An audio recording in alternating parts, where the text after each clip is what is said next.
All right, welcome back for another episode of Carnivore Trades. Today is Thursday, July 6th, 2023. If you're not done so already, please give the video a thumbs up, like, comment, subscribe to the channel.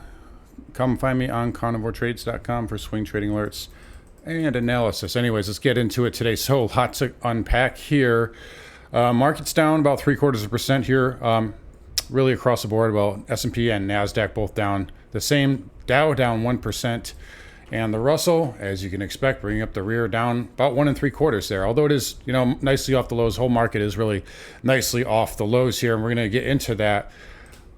All right, guys, what have I been saying here for the last couple of weeks? 2-year yield. So what happened today? Jobs data, ADP number came in scorching hot. So more than double the estimates, and that caused a big surge in yields.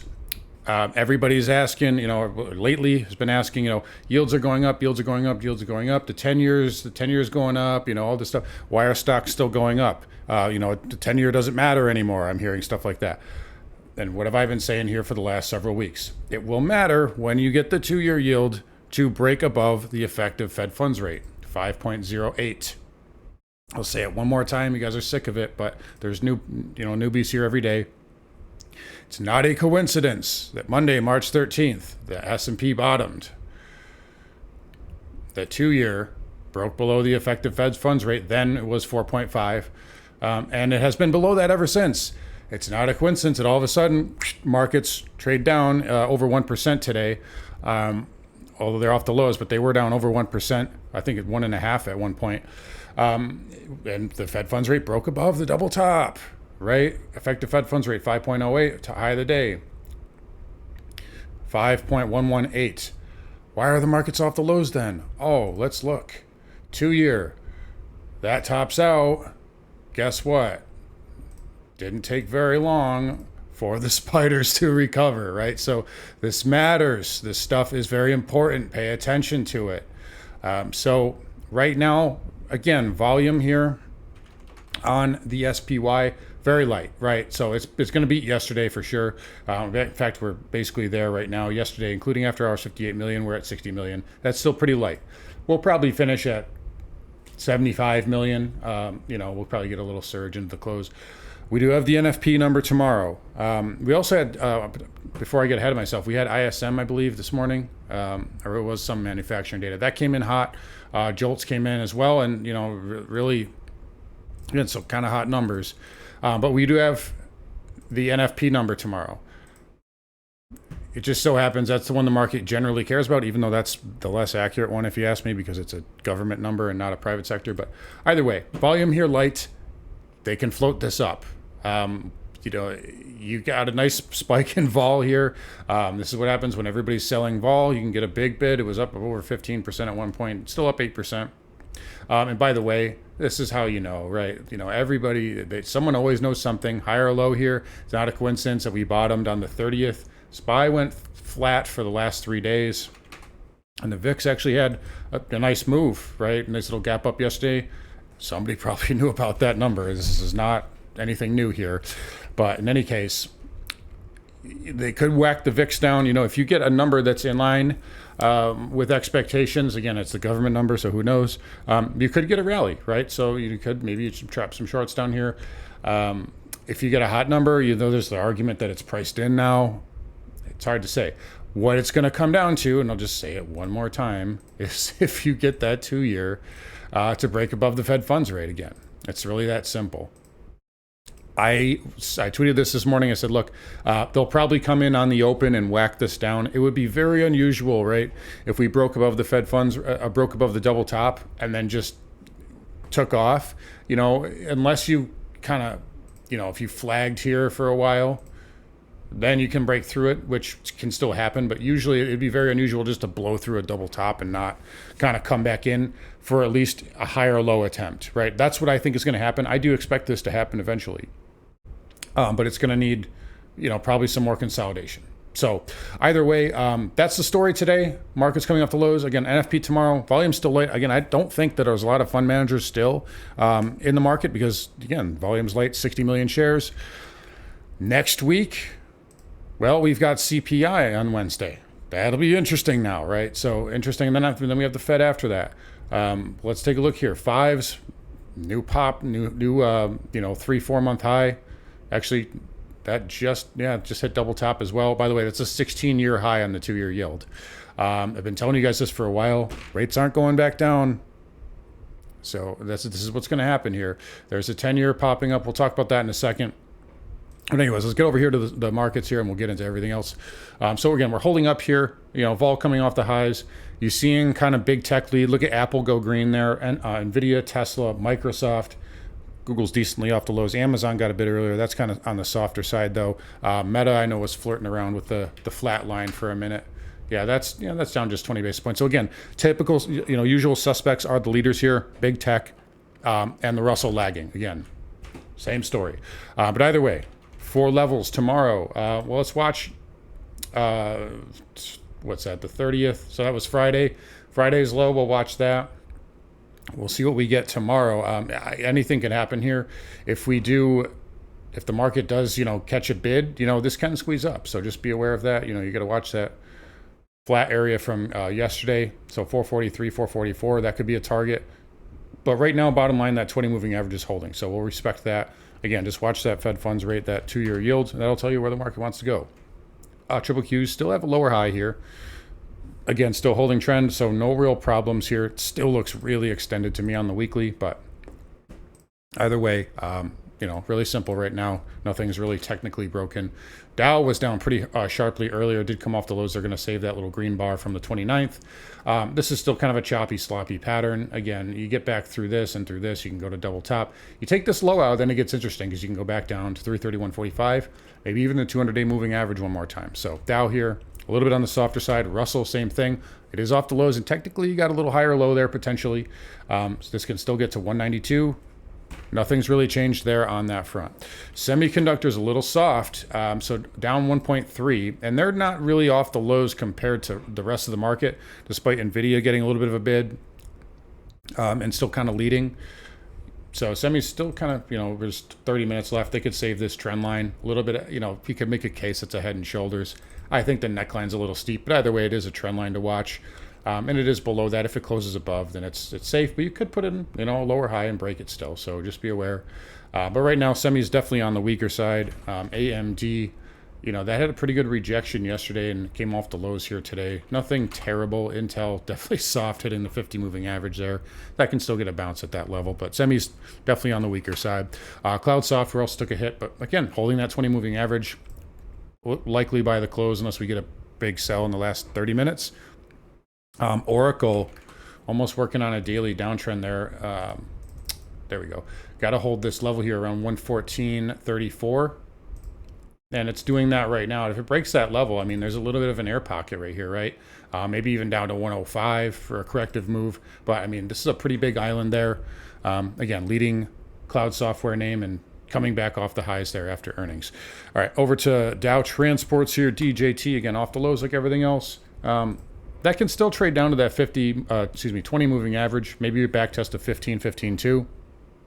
But it's holding up for now. Again, we talked about this a lot lately. Pivot, and that's where it went in. So that's why you're getting a pullback there. But transport's hanging in there just okay. Let's take a look at the jets again because they've had a huge run. Yeah, coming in a little bit there. Delta finally having a red candle. So, that's been on a tear there, airlines. But transport's coming in. All right, we talked about bonds here. Just want to show you again that 10-year. Nice break, and that's confirmation now above that trend line. Again, you're into this little kind of pivot, so it may need to pull back and flag, but I don't see any problems here. Look at the weekly, bullish inside bar, nice pop. 30-year, bullish inside bar, nice pop. We'll see where this ends the week. Maybe they save it one more time, but again, you got an ascending triangle here. Writing's on the wall there. All right, over to housing. So let's get into XHB. As always, to start off with, down 2%. Call the market police because XHB is red, down 2%. It looks like we're going to hold this green bar low here, so 77.52. So that's still safe right now. And you're holding the 20 moving average. You break that and break the 20, then this could get a little interesting. Again, looking at this weekly level, you can see that former pivot high, breakdown, low, then the breakdown. Basically, you retested that. We'll see what that does by the end of the week. If that closes soft by the end of the week, that could be, a pretty weak close, right? And then, I mean, if you correct, 20-week moving average all the way down here, and look at that trend line there going all the way back to the low. So, I mean, this just got a little bit of real estate, no pun intended, on the downside if it does move. But right now, still holding that moving average, and it's safe. ITB a little bit softer, right? So this one contains more of the, Sherwin-Williams, Home Depot, but yeah, right on that 20 moving average, and it is losing that green bar. So ITB definitely on the softer side. But again, nothing really terrible just yet. VNQ gapping down, coming off the lows. So just can't confirm above this 84 area, and it's struggling with that. The positive is you have those higher lows there. So it's hanging in for right now, but again, still a weak chart until that really starts to improve and confirm above 84. XLF down, touching the 20 moving average, down 1%. Again, I still don't like the weekly look. It's not very good. KRE, not good either. Got a mini head and shoulder there too. Didn't trigger. Came off the lows. We'll be watching that. That is still soft. Regional banks, I don't think are out of the woods. KBE, same type of look there. And then broker dealers taking a pretty big whack today. And that did not come off the lows very sharply. Only down, still down 1.65%. Not really good. So a little kind of possible little M pattern there.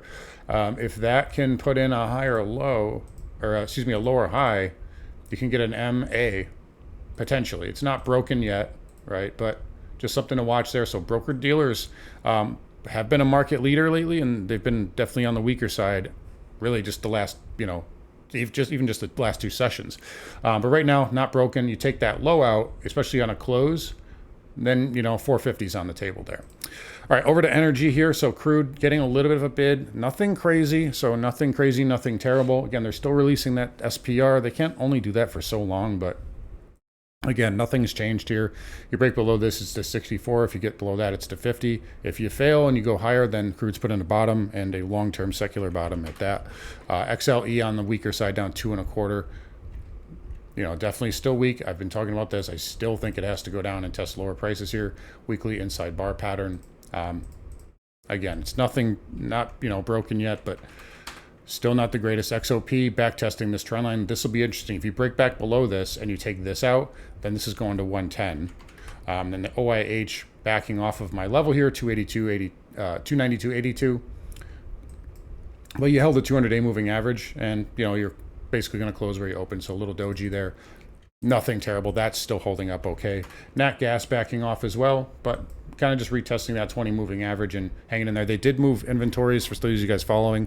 Inventories will be tomorrow at 10:30 because of the holiday, and then rig count at 1 o'clock as usual. But nat gas pulling back a little bit more and testing that 20-day moving average. All right, over to the dollar index here. So dollar hanging in there was really all over the map. Take a look at the intraday. Got a huge bid earlier as you'd expect, and then came way off the highs, but still holding up. This daily candle's not terrible. I don't hate that. Never closed above this green, this little trend line here. But if this flags, it can push up. So right now it's just kind of hanging in there, holding those moving averages. It's trying to firm up a little bit. Nothing terrible, but I'm still a little neutral on it unless you get a daily close above that, and especially a weekly close, really above 103.75. That's the big level for me on a weekly close. All right, over to gold here. As we flip back, so gold came under a little bit of pressure, but came off the lows. Possible a little higher low there. Again, back testing that trend line right in that area. I still think gold's on the weaker side, needs to go to 1850 here in the near term, or maybe near to medium term. But again, holding up today, really kind of a nothing burger there for gold considering everything else. Silver took the whack though, down 2% on the day, rejecting that 100 moving average. Again, 2350. What did I say to you guys? If it bounces here, it's going to go to 2350. It did, and then it pulled back here. So you could make a case this is now kind of inside bar bear wedging. All right, if we go to a smaller time frame, use a 4-hour. Right, so you got kind of like a little bit of a kind of bear wedge there. inside of that down move. So we'll see. But it can put in a higher low. It's nothing to say it can't do that yet, but I still think it wants to go test 21. But right now, it did take a pretty good whack today. Platinum taking a whack too, down 1.75. That probably wants to go lower.